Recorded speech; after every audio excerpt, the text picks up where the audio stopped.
Aloha! Welcome to Bugs and Books TV. This is Liberty and thank you for watching. Today I decided to make a short video for all of you guys. This has been in my heart for a while now. I've been homeschooling for 5 years now, and I've met a lot of moms and they seem to think that I've got it all together. It's the farthest from the truth. Just like many of you, as a mom, I'm very busy juggling my home, and I only have one child, but I still find myself juggling a lot of activities. And when you add homeschooling to that mix, then I realized that planning is really important. Now, I have 10 things that I would like to mention today. I hope I can make this as short as possible. I don't have any script ahead of me, but I did some 10 things here so I won't forget.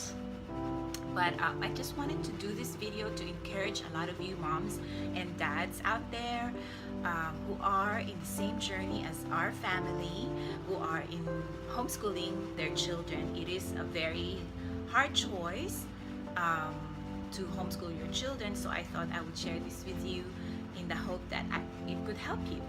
The first thing that's on my list is the importance of having the right set of mind. Your family is unique. It's not like mine. It's not like your friends. That's the first thing that we need to understand. That don't just go around copying what other people are doing unless you understand that it's gonna work for your own unique family needs and the things that you do. I think that's one of the major stumbling blocks for a lot of moms. Many times, for lack of experience, when you're beginning, then you want to learn from what other people are doing, and I can understand that. But in the long run, you may find out that it's best really to have that right set of mind, that whatever you're going to do, keep it simple, keep it true to what's true in your heart, keep it true to who is your family, what are the needs of your family, that your family is unique. That brings me to the number 2 point, that the uniqueness of your family is not the same as any other family. So your needs and the things that are important to you would be different from your friends. Is the dad available to help you? What are the responsibilities of the mom, you yourself, if you're doing most of the teaching? There are some single moms, single dads.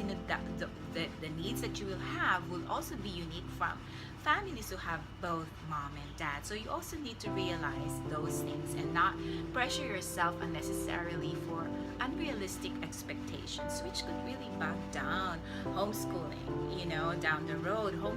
Homeschooling as it is very challenging. It's not an easy path to take. So having that truth in your mind, the uniqueness of your family, will help you along the way tailor everything that you're going to plan and do for your family. What are the age of your children? You have to consider that in your planning.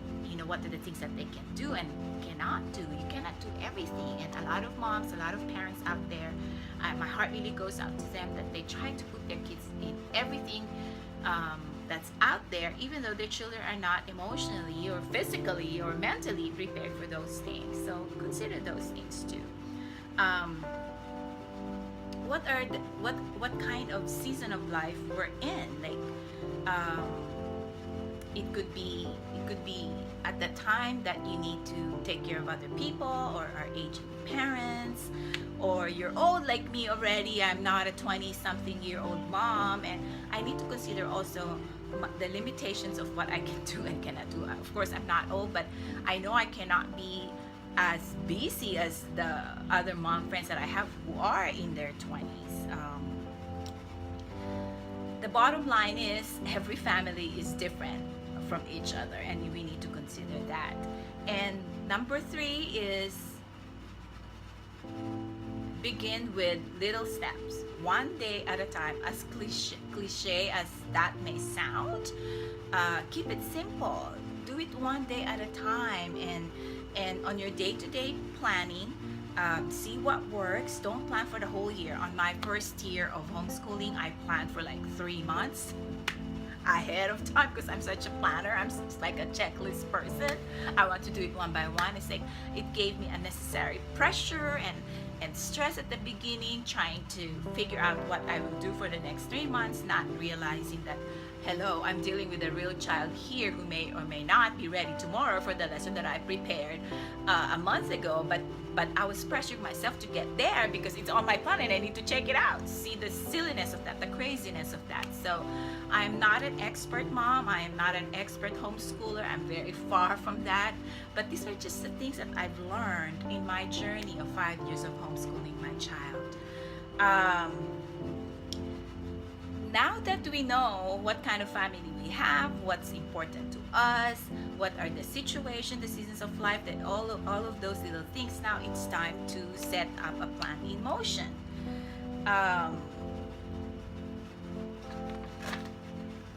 So you do all the things, the scheduling, I really have seen that the success of my homeschooling day really hinges a lot on the plan that I have, on what time will the family wake up and eat and start, and when will it end. So it's a very good thing to have a schedule. If in the future you want me to go and present to you a sample planning for the day, I will do that. But I'm sure, because you know what your family needs, who are your children, how many children you have, I think you will be a better planner for your own self. And the number 5 is get the rhythm of the family. If don't start 7:30 or 8 o'clock if it's not in the rhythm of your children's waking up. You got to consider that as well. So get into the rhythm, but because you have a schedule already, then just follow that, and that will get you into the rhythm of things. Follow that schedule, be consistent, be simple, but be prepared also to be derailed on some days.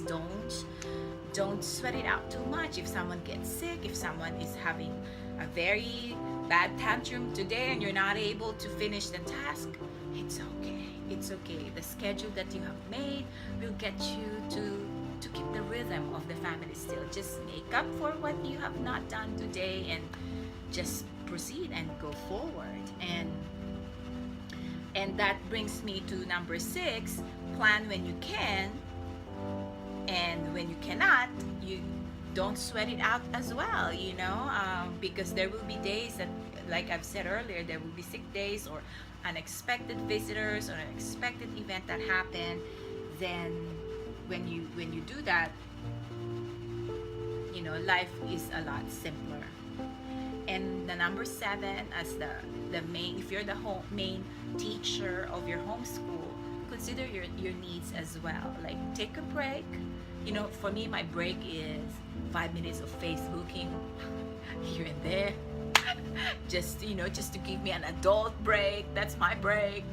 And you could be a 20 minute of reading a book. I also love to read a book or listen to music, but most of the time it's the simplest thing for me. So just get on Facebook or look at pictures, because I love looking at my friends' pictures. It really entertains me. So take a break, or sit down and drink iced tea if it's hot, or coffee if it's your thing. Take a break, take care of yourself. Number 8 that you need to remember is tomorrow is always a new day. The Lord's mercies are renewed every day. He promises that. When we make mistakes today, it's okay. When our kids are not cooperating today, it's okay. It's a fresh day tomorrow. Or if you as a mom made a mistake today of losing our patience, because we will lose our patience and we didn't handle the situation right, know that tomorrow is a new day. We start clean again. If we need to say sorry to our children, say sorry, but tomorrow is a new day. And number 9, again, a cliche, enjoy your journey. Our children are not gonna be young for a long time. This is the most precious time that we have with them. Enjoy it. See them as individual little people that God has given to us to raise for Him and to know Him and to serve Him. Which brings me to the last thing that's most important to me.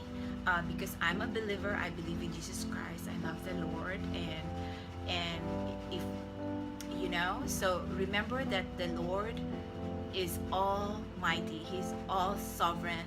He is the most number one reason for our life. He is the reason we are alive. And for me, the most important for me as a measure of success is if my child knows the Lord so well that he delights in Him, that everything that he does in school, even how to write very well, how to play an instrument, or how to sing a song beautifully, I'm always training him, saying to him that everything that we do is for the glory and in service of the Lord. And when you know that the Lord is the Lord of your life, then when things also don't work out well, we can always leave that at His feet and ask for His help and His protection and for His guidance. And for me, that's the main engine that runs my home, my family, and my school as well.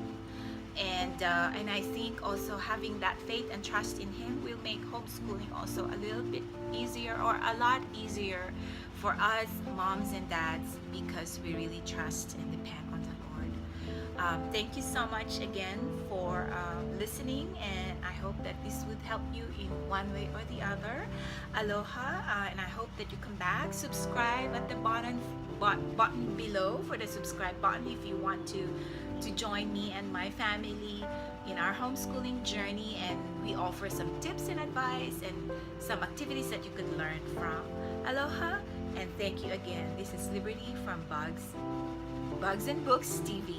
Thank you.